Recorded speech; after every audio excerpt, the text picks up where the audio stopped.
Good morning and जय students. पिछले दो वीडियोज में हमने डिस्कस किया था पॉलिटिकल साइंस के पहले चैप्टर पावर शेयरिंग में कि किस तरह से हमने देखा, केस स्टडी किया, हमने सिस्टम के बारे में डिस्कस किया। जिसके अलावा हमने डिस्कस किया केस स्टडी बेल्जियम का किया और श्रीलंका का किया, जिसमें हमने देखा कि बेल्जियम में जो प्रॉब्लम थी वो लिंग्विस्टिक बेस पे थी, ठीक है। भाषा याद है, French, Dutch and Germany speaking लोग थे वायलन एंड फ्लेमिश रीजन में, ठीक है। इसके अलावा हमने देखा कि पूरे वहां पे लोगों ने वहां पर किस तरह की सिचुएशन क्रिएट हुई, ऐसा लगा कि जैसे वहां पे सिविल वॉर हो सकता है, कंडीशन आ गई थी। श्रीलंका में भी कल हमने डिस्कस किया था कल के वीडियो में कि श्रीलंका में भी जो है वहां पे लिंग्विस्टिक बेस पे ही जो है वहां पे भी प्रॉब्लम थी, सिंहाला जन तमिल स्पीकिंग, जिसमें हमने देखा तमिल बोलने वाले में हिंदूज भी थे, मुस्लिम भी थे एंड क्रिश्चियंस भी थे। तो एक कहीं ना कहीं जो है ये जो डिस्प्यूट क्रिएट हुआ दोनों देशों में, तो दोनों देशों ने अलग अलग मेजरमेंट अपनाया। तो दोनों देशों ने अलग अलग तरीके अपनाए इस प्रॉब्लम को सॉल्व करने के लिए। तो उसके रिजल्ट क्या हुए, है ना। दोनों के बेल्जियम गवर्नमेंट ने भी एक रास्ता अपनाया इस प्रॉब्लम को सॉल्व करने के लिए और श्रीलंकन गवर्नमेंट ने भी एक रास्ता अपनाया। तो हम आज के इस वीडियो में हम ये डिस्कस करेंगे कि जो दोनों देशों ने, बेल्जियम ने और साथ ही साथ जो श्रीलंका ने जो रास्ता अपनाया, जो एकोमोडेशन किया, उसका रिजल्ट आउटकम क्या हुआ, ठीक है। तो सबसे पहले हम बेल्जियम का करेंगे, क्योंकि बेल्जियम में डिस्कस कर लिया था। जैसे हम जानते हैं कि बेल्जियम में जो डच स्पीकिंग 59% थे, 40% जो फ्रेंच स्पीकिंग और 1% जर्मन स्पीकिंग। उसमें भी सबसे ज्यादा ब्रसल्स जो उसकी राजधानी थी वहां पे फ्रेंच स्पीकिंग ज्यादा थे, है ना। तो कहीं ना कहीं वहां पे जो सिचुएशन क्रिएट हुआ, उसी सिचुएशन को कोअप करने के लिए, उसको सेटल करने के लिए वहां की गवर्नमेंट ने कौन सा रास्ता अपनाया, ठीक है। तो हम पढ़ेंगे आज सबसे पहले बेल्जियम का भी पढ़ेंगे, उसका श्रीलंका का भी पढ़ेंगे, ठीक है, और उसका रिजल्ट भी पढ़ेंगे आज के इस वीडियो में, ठीक है। तो स्टार्ट करते हैं। एकोमोडेशन इन बेल्जियम, ठीक ना। तो वहां पे क्या हुआ, जैसा हमने देखा 1950 और 90 पहले वीडियो में डिस्कस ऑलरेडी कर चुके हैं कि 1950 और 1960 के बीच में वहां पे एक टेंस सिचुएशन क्रिएट हो गई थी लिंग्विस्टिक बेस पे, ठीक ना। तो 1970 और 90 इसलिए बेल्जियम गवर्नमेंट इस प्रॉब्लम को सॉल्व करने का आप समझ सकते हैं कि बेल्जियम गवर्नमेंट इस प्रॉब्लम को सॉल्व करने के लिए कितनी सिंसियर थी कि 1970 और 1990 के बीच में 4 टाइम्स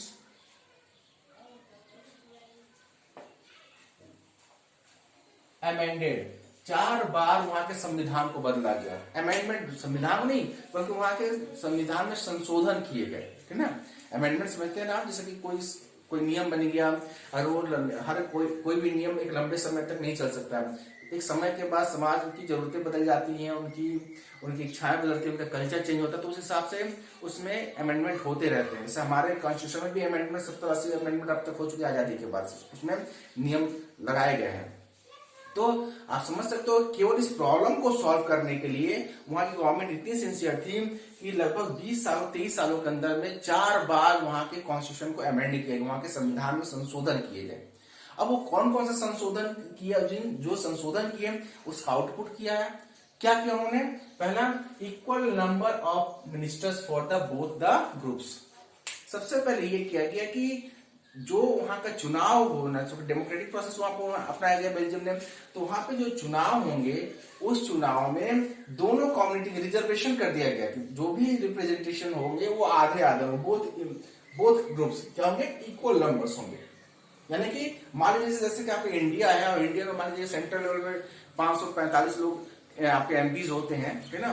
तो उसमें ये कर दिया गया कि 200, आप कह सकते हो कि 220-22 ऐसे कह सकते हैं, 44 मान लीजिए 544, 222 जो है आपके होंगे, 222 फ्रेंच के होंगे, 222 आपके डच स्पीकिंग। तो कहीं ना कहीं बोथ ग्रुप्स, दोनों ग्रुप्स यानी फ्रेंच स्पीकिंग और डच स्पीकिंग दोनों ग्रुप्स के जो है मिनिस्टर्स को इक्वल कर दिया गया, ये एक रिजर्वेशन कर दिया गया ताकि जो एक वहां पे समाज में जो एक टेंस क्रिएट हो रहा था उसको सॉल्व करने के लिए कि चलिए दोनों बराबर बराबर जो है रिप्रेजेंटेशन होगा। इसके अलावा more power to the state government, वहां की जो गवर्नमेंट, वहां पर कितने लेयर की गवर्नमेंट फॉर्म हुई। पहला तो हमने देखा सेंट्रल लेवल की गवर्नमेंट, दूसरा यहाँ पे स्टेट गवर्नमेंट की बात कर रहे हैं हम। तो वहां पे स्टेट गवर्नमेंट जो है 2 टायर हो गई, फर्स्ट टायर आपका सेंट्रल गवर्नमेंट, दूसरा टायर आपका स्टेट गवर्नमेंट। तो जो स्टेट गवर्नमेंट थी उसको ज्यादा पावर दिया गया। ज्यादा पावर का मतलब क्या दिया, जैसे हमारे यहाँ भी है, हमारे यहाँ भी सेंट्रल गवर्नमेंट है, स्टेट गवर्नमेंट है और लोकल गवर्नमेंट है, लोकल समझते हैं, जो ग्राम प्रधान करते हैं या जिले में जो हम चेयरमैनी का जो चुनाव करते हैं वो लोकल गवर्नमेंट है। तो यहाँ उसी तरह से जैसे हमारे यहाँ, तो उस समय पूरी दुनिया में ऐसा नहीं था, है ना। उस डेमोक्रेटिक कंट्रीज ने जो भी डेमोक्रेसी जिसने अपनाया था उसमें 2 टाइप ही जो गवर्नमेंट हुआ करते थे। लेकिन बेल्जियम ने क्या किया, एक स्टेप आगे जाके उसने जो है क्या किया कि more power to the state government को ज्यादा पावर दी है। यानी कि उनका कल्चरल, एजुकेशन, टैक्स के प्रति कि आपको टैक्स लेना है, आप अपना स्टेट में उसको समझिए। तो कहीं ना कहीं सेंट्रल गवर्नमेंट ऐसा नहीं किया कि सेंट्रल गवर्नमेंट को पावरफुल ज्यादा कर दिया गया, बल्कि स्टेट गवर्नमेंट को कहीं ज्यादा पावर दी गई। इसलिए क्योंकि हर स्टेट की अपनी एक कल्चर होता है, हर स्टेट की अपनी एक नीड होती है, उस स्टेट को अपने आप को अप करने के लिए उनको ज्यादा अधिकार, ज्यादा राइट्स प्रोवाइड किए गए।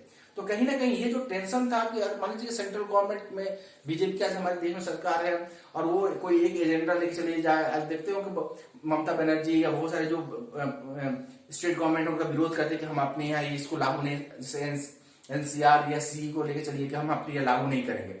तो कहीं ना कहीं ये अधिकार आपके कॉन्स्टिट्यूशन में दिए गए हैं कि अगर सेंट्रल गवर्नमेंट कोई भी अपने निर्णय स्टेट गवर्नमेंट पे थोप नहीं सकती है।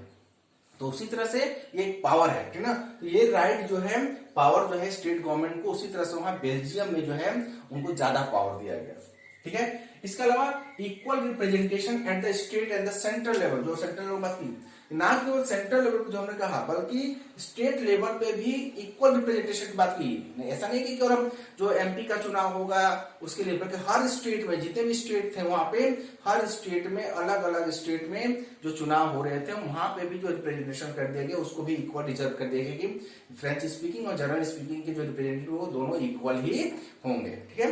तो कहीं ना कहीं जो टेंस क्रिएशन था उसको खत्म करने की कोशिश वहां पे की गई। इसके अलावा जो मैंने कहा कि एक स्टेप आगे जाकर बेल्जियम ने क्या किया कि वहां पे एक government form, community government. Community government का मतलब हो गया कि लोकल गवर्नमेंट, ठीक है। उस लोकल गवर्नमेंट में यानी कि जैसे हमारे ग्राम का होता है, गांव का प्रधान चुनते हैं, शहर में अगर आप रहते हो तो चेयरमैन सुनते हैं, और अगर बड़ा सारा जैसे आप कानपुर रहते हो, बनारस रहते हो, मुंबई जैसे शहर में रहते हो तो वहां पर भी लोकल चुनाव होता है जिसको मेयर कहते हैं। पोस्ट सब एक ही है। गांव के जो मुखिया होता है उसको हम क्या बोलते हैं, ग्राम प्रधान बोलते हैं, मुखिया बोलते हैं, ठीक ना। जो एक शहर, जैसे बलिया शहर का जो हेड होता है उसको क्या बोलते हैं, चेयरमैन बोलते हैं, वो भी लोकल चुनाव है। और बनारस या कानपुर या दिल्ली जैसे अगर नगर निगम का चुनाव होता है तो उसको वहां पे जो हेड होता है वो भी क्या है आपका मेयर, उसको मेयर कहा जाता है। नाम अलग अलग कहा जाता है, क्यों, क्योंकि पॉपुलेशन साइज अलग है। गांव के जो प्रधान बनता है 5-6 हजार लोगों को रिप्रेजेंट करता है, एक शहर का होता है वो कुछ हजारों करता है, और बड़े बड़े शहरों का जो होता है वो लाखों करते हैं। तो वो क्या होता है, लोकल गवर्नमेंट है। तो हमारे यहाँ पे 3 टाइप की गवर्नमेंट है, स्टेट लेवल की गवर्नमेंट है, सेंट्रल लेवल गवर्नमेंट है, स्टेट लेवल गवर्नमेंट है, और कम्युनिटी या लोकल लेवल की गवर्नमेंट है, ठीक है। तो वहां पर भी कम्युनिटी गवर्नमेंट फॉर्म की गई, और वहां पे जो कम्युनिटी फॉर्म की गई उसमें आप जानते हो कि जैसे फ्लेमिश रीजन था, हमने डिस्कस किया था, फ्लेमिश, वायलन, फ्रेंच, जर्मन, है ना, और जर्मन और डच, है ना। यानी कि जहां जो था वहां पे उनको एक लोकल गवर्नमेंट फॉर्म करने की आजादी दी गई, एक नियम बनाया गया कि कहा गया कि वहां पे बेल्जियम में 3 टायर की गवर्नमेंट होगी, ठीक ना। तो इस तरह से क्या हुआ कि सभी के रिप्रेजेंटेशन को शो किया गया, सबको रिप्रेजेंटेशन दिया गया, जिससे क्या होगा जो टेंस सिचुएशन वहां पर क्रिएट हुई थी उसको सॉल्व करने में मदद मिली। और ना केवल उस देश के विभाजन को, सिविल वॉर को रोका गया, बल्कि आप देखेंगे कि कई बहुत सारे ऐसे देश हैं या बहुत सारे ऐसे राज्य हैं, जैसे आपका फॉर एग्जाम्पल आंध्र प्रदेश से तेलंगाना बना। क्यों बना, क्योंकि तेलंगाना के लोगों का कल्चर अलग था, उनकी लैंग्वेज अलग थी, तमिलनाडु के लोगों के कल्चर थोड़ा अलग है, ठीक ना, इसलिए वो थोड़ा उनको अलग करना पड़ा, ठीक ना। आप देखो जैसे हमारे यूपी से उत्तराखंड बना, तो उत्तराखंड क्यों बना, क्योंकि वो जो हिमालय का जो बेस है, जो एरिया है, वहां के लोगों का कल्चर अलग है, वहां के रहन सहन अलग, उनकी प्रॉब्लम्स अलग है, उनकी नीड अलग है, इसलिए वो उसको हम उनके साथ कोऑप नहीं कर पा रहे थे। उन्होंने डिमांड की कि हमें लिए एक अलग स्टेट दिया जाए, और उनके लिए उत्तराखंड का फॉर्मेशन हुआ। तो उसी तरह से क्यों लिंग्विस्टिक बेस पे, कल्चरल बेस पे राज्यों का बंटवारा होता, तो कहीं ना कहीं अगर ये सिविल वॉर में कन्वर्ट हो गया होता बेल्जियम, तो कहीं ना कहीं वहां पे भी हो सकता है कि देश के टुकड़े हो जाते, ठीक है। जैसे हमारे यहाँ इंडिया से पाकिस्तान बन गया, क्यों, रिलीजियस बेस पे बना, क्या मुस्लिम है हम हिंदुओं के साथ नहीं रह सकते, तो एक नया देश बन गया। तो कहीं ना कहीं अगर वहां की गवर्नमेंट ने ये मेजरमेंट नहीं अपनाए होते हैं तो कहीं ना कहीं ना तो वो उस देश के टुकड़े होने के भी चांस थे, यानी कि उस बेल्जियम के डिवीजन होने के भी चांसेस थे। लेकिन कहीं ना कहीं गवर्नमेंट ने वहां पे जो ये मेजरमेंट्स अपनाए, इसकी वजह से क्या हुआ कि गवर्नमेंट वहां पे ना तो उस गवर्नमेंट ने सिविल वॉर को रोका, बल्कि बेल्जियम के डिवीजन को भी रोकने में कामयाब हुए। ठीक है, तो ये जो स्टेप्स थे ये आपके बेल्जियम गवर्नमेंट ने उठाया। इसका हम डायरेक्ट आउटकम पे चले आते हैं यहाँ पे, क्योंकि दोनों का आउटकम हम देखें। आउटकम क्या हुआ बेल्जियम का, क्या रिलेशन हमको मिला कि पावर को शेयर किया गया। यहाँ पावर सेंट्रलाइज नहीं किया गया, या पावर किसी एक जो मेजोरिटी में थी, जो डच थे, उनको ज्यादा पावर नहीं दे दिया गया, बल्कि पावर को इक्वली शेयर किया गया। और पावर को शेयर करने से क्या हुआ कि ना केवल सिविल वॉर को रोका गया, बल्कि देश के विभाजन को भी रोका गया। ये इसका फायदा हुआ और हमने सीखा कि पावर शेयरिंग से हम प्रॉब्लम को सॉल्व कर सकते हैं। अब दूसरा केस स्टडी हमने श्रीलंका किया, तो वहां पे देखे थे सिंहाला तमिल थे, क्रिश्चियन 7% थे, ठीक ना, 74% के आसपास जो आपके क्या कहते हैं सिंहालास थे, 18% के आसपास जो है आपके तमिल थे, 7% जो है आपके आप कह सकते हो कि आपके क्रिश्चियन थे, ठीक ना। तो कहीं यहाँ पर भी बात थी सिंहाला स्पीकिंग तमिल स्पीकिंग, जो क्रिश्चियन थे वो भी तमिल या सिंहाला बोलते थे, ठीक ना। जो तमिल थे वो तमिल बोलते थे, जिसमें नेटिव थे 13%, और जो इंडेंचर्ड लेबर इंडियंस तमिल थे वो 5% थे, है ना। और जो वहां पे क्या कहते हैं जो सिंहालास थे, जो बौद्ध धर्म को अनुयायी करते थे, वो क्या थे, 74 सिंहाला बोलते थे। तमिल में हिंदू भी थे, मुस्लिम भी थे, ठीक ना, और क्रिश्चियन तो आपके 7% ही थे। तो वहां पे 3 तरह के रिलीजन आपको समझ, बौद्ध धर्म, हिंदू धर्म, मुस्लिम धर्म और क्रिश्चियन, 4 धर्म वहां पे श्रीलंका में हमने डिस्कस किया। अब वहां की गवर्नमेंट ने कौन सा मेजरमेंट, कौन सा एकोमोडेशन किया, किस तरह से देश को संभाला। जैसा कि जानते हैं कि 1948 में हमने डिस्कस किया था कि श्रीलंका जो है ब्रिटिशर से आजाद हुआ। हम जानते हैं 1947 में हम हुआ थे, उसके 1 साल बाद श्रीलंका भी ब्रिटिशर से आजाद हुआ। उसके आजादी के बाद वहां की गवर्नमेंट ने एक सिस्टम, एक प्रोसेस को अपनाया, जिसको मेजोरिटी कहा जाता है, ठीक ना। सॉरी, वहां की गवर्नमेंट ने एक नया सिस्टम एडॉप्ट किया। वहां की गवर्नमेंट जो एक चुनाव, जो गवर्नमेंट फॉर्म हुई आजादी के बाद, उसने एक अलग रास्ता अपनाया। वो रास्ता क्या था, मेजोरिटेरियनिज्म। मेजोरिटेरियन का मतलब होता है बहुसंख्यकवाद। अब उसकी डेफिनेशन हम देखेंगे, a belief that the majority community should be able to rule a country. ये एक विश्वास है ना, एक ये धारणा, एक ये विचार कि जिस देश में जिसकी मेजोरिटी हो उसी का रूल होना चाहिए। जैसे हम हिंदुस्तान में हिंदू संख्या में ज्यादा है, तो क्या हम कहेंगे कि यहाँ पे केवल हिंदुओं का ही रूल होना चाहिए, केवल हिंदुओं को ही रिप्रेजेंटेशन मिलना चाहिए, क्या हिंदुओं को ही जॉब मिलना चाहिए? नहीं ना। हमने क्या किया है, हमने कोई ऐसा भेदभाव नहीं किया, बल्कि सबको इक्वल अपॉर्चुनिटी दिया, सबको इक्वल राइट दिया है, चाहे वो हिंदू हो, चाहे मुस्लिम हो, चाहे जैन हो, चाहे धर्म, चाहे बौद्ध हो, चाहे कोई भी हो, चाहे सिख हो, ठीक है। जितने भी धर्मावलंबी हैं, चाहे जितने भी आपके कल्चरल लोग हैं, या चाहे जितने भी हमारे यहाँ डाइवर्सिटीज है, सबको हमने इक्वली राइट दिया गया है, ठीक ना। लेकिन वहां पे क्या किया है, वहां पे ऐसा नहीं हुआ। वहां उन्होंने एक नया रास्ता अपनाया मेजोरिटीज्म का, जिसका बिलीफ, जिसका डेफिनेशन होता है कि एक बिलीफ है, एक विचार है कि जहां पे जो कम्युनिटी ज्यादा संख्या में हो, ठीक ना, रूल ए कंट्री, उसको वहां पे रूल करने का अधिकार मिलना चाहिए, वही रूल करे। In which way it wants by disregarding the wishes and the needs of the minority। और इस तरह से यह बिलीव भी कि उसका यह अधिकार है, जो कि बहुसंख्यक में वहां उनकी संख्या मेजोरिटी ज्यादा है, इसलिए उनका हक है कि वो जैसे चाहे वैसे वहां पे रूल कर सकते हैं, चाहे उनके रूल से और उनके रूल एंड रेगुलेशन से, चाहे वहां की माइनॉरिटी को कितना भी नुकसान क्यों ना हो या कष्ट ना झेलना पड़े। आपके आसपास, हमारे आसपास बहुत सारे ऐसे देश है, जैसे बांग्लादेश है, पाकिस्तान है, जो इस्लामिक कंट्रीज है, वहां पे दूसरे धर्मों को उतनी छूट नहीं दी जाती है, ठीक ना। तो कहीं ना कहीं जो है ये चीजें आपको, तो ये एक बिलीफ था। तो what is majoritarianism? Majoritarianism is a belief that the majority community of any country should be ruled disregarding the needs and the freedom or rights of the minority। यह विश्वास कि जो जिस देश में जिसकी मेजोरिटी है, संख्या ज्यादा है, उसी को उस देश में रूल करना चाहिए, और जिस तरह से चाहे। यहाँ लिखा है, आपने देखा कि इन विच एवर वे इट, जिस तरह से चाहे, इट वांट्स बाय डिसगार्डिंग, चाहे उसके लिए the wishes and the needs of the minority, चाहे माइनॉरिटी की जो इच्छाएं हैं या उनकी जरूरतों उनको दरकिनार करते हुए भी केवल चूंकि मैं बहुसंख्यक हूं उसी आधार पर मुझे रूल करना चाहिए, यह एक बिलीफ। तो श्रीलंका में इस भाव को, चूंकि वहां सिंघाड़ा ज्यादा थे 74%, तो उन्होंने सिंघाड़ा को प्रमोट करना शुरू कर दिया।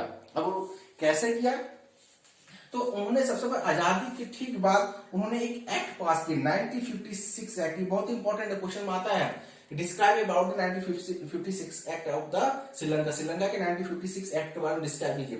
1956 एक्ट यानी 1956 में एक कानून बनाया गया श्रीलंका में।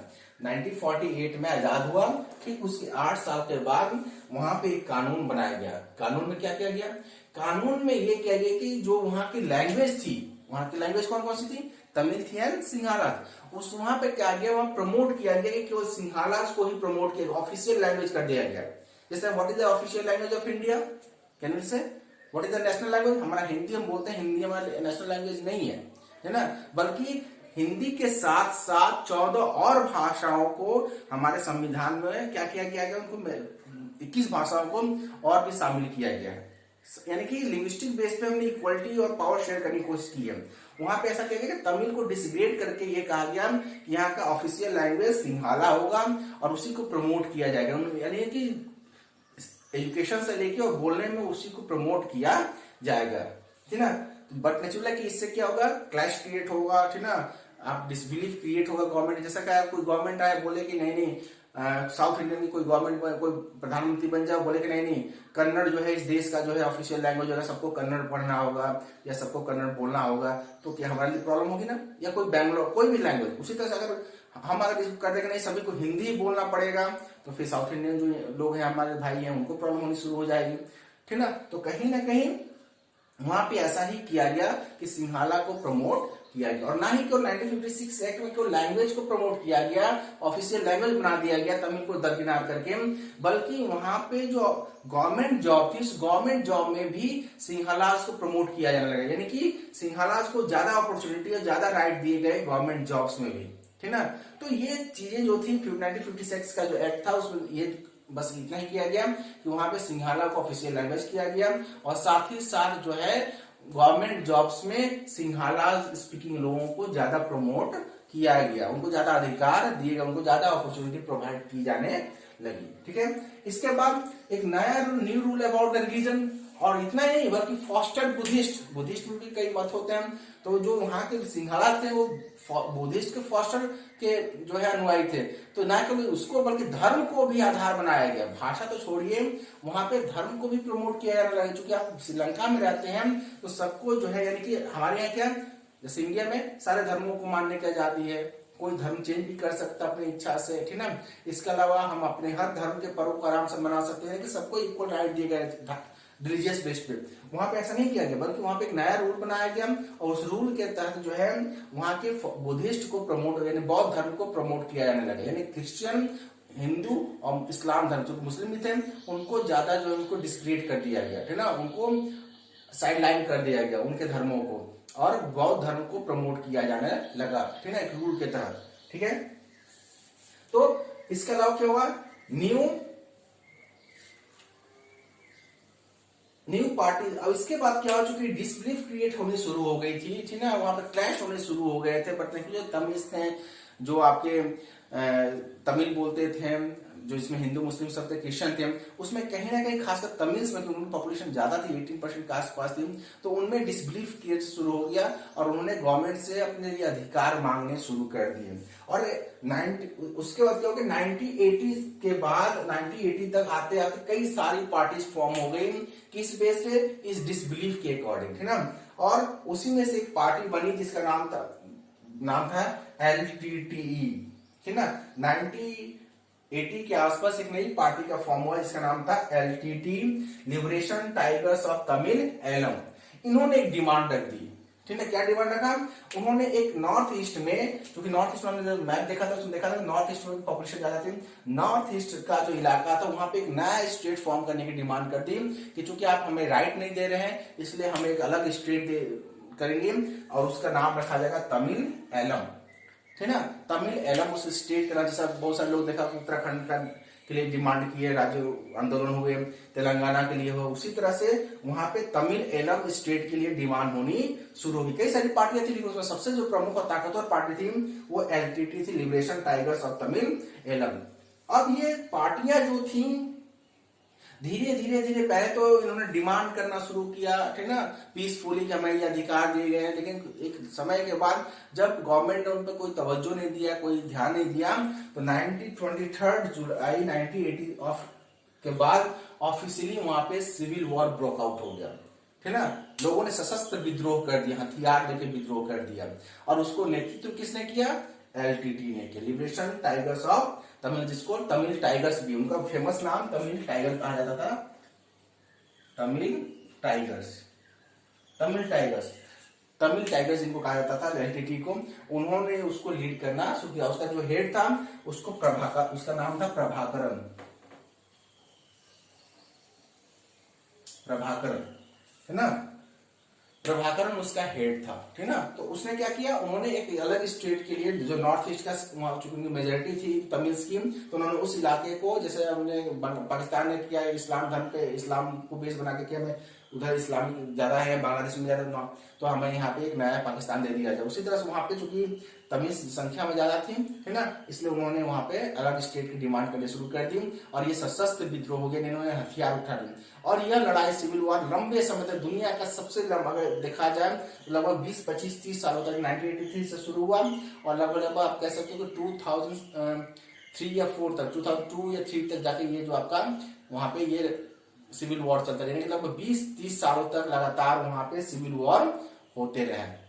लेकिन ये लगातार नहीं होते रहे, बल्कि ऑन ऑफ, कभी बंद होता था, कभी चलता था, कभी सरकार, नॉर्वे की सरकार तो अमेरिका की सरकार उसमें मेडिएटर बन के जाते थे समझौता कराने का, कुछ समय तक समझौता होता था, फिर ब्रेकआउट हो जाता था, ठीक ना। तो ऑन एंड ऑफ, यानी नहीं कि 23 साल तक लगातार लड़ाई नहीं चली, बल्कि ऑन और कभी एक साल बंद हो गया, फिर शुरू हो गया, फिर 6 महीने चला, फिर बंद हो गया, इस तरह से। लेकिन सिविल वॉर ये जो था लगभग 20 सालों से भी ज्यादा चला, और जिसमें ऑफिशियली अगर देखा जाए सिविल वॉर का था कि ऑफिशियली 70,000, ये ऑफिशियल रिकॉर्ड है कि ऑफिस, जानते हैं कि हम लोग कि बहुत सारी जब कोई दुर्घटनाएं होती हैं तो ऑफिशियल रिकॉर्ड सबका एक्चुअली होता है, ठीक ना। अब लड़ाई हो रही है तो जिनकी लाश मिलेगी या जो होगा उन्हीं का तो रिकॉर्ड होगा ना।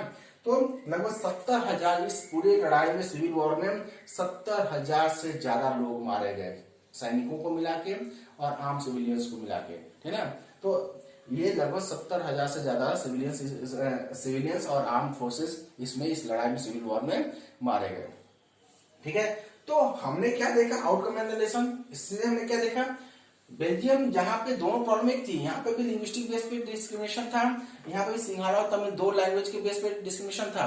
यहाँ पे गवर्नमेंट ने पावर को शेयर किया, एकोमोडेट किया, ठीक ना। इससे क्या होगा, ना केवल सिविल वॉर को रोका जा सका, बल्कि देश के टुकड़े होने से भी बचाया गया। ठीक इसके उलट, ठीक ना, फिर